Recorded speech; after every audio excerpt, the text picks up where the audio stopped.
Welcome back to Ask a Pastor for part 3 of What is the Gospel. In part 1, we talked about how we must begin with a holy God. That holiness is at the center of God's loving kindness, of His mercy, of His justice, of His righteousness. And then part 2, we dealt with the fact that all of humanity is broken. We have all sinned. Romans actually tells us, for all have sinned and fall short of the glory of God. Part 3 is dealing with the fact that a holy God must punish sin. So let me read you this devotional from Preparing Our Hearts for Easter, a Lenten devotional by Redeemer Presbyterian Church. It says this: if God were only forgiving but not just, there would be nowhere for us to go when we are sinned against.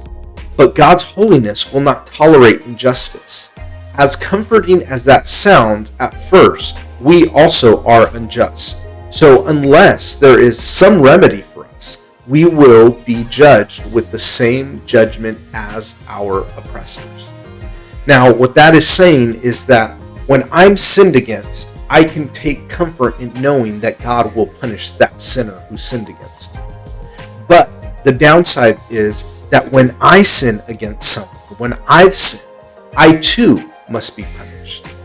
See, a holy God who we have sinned against must punish sin.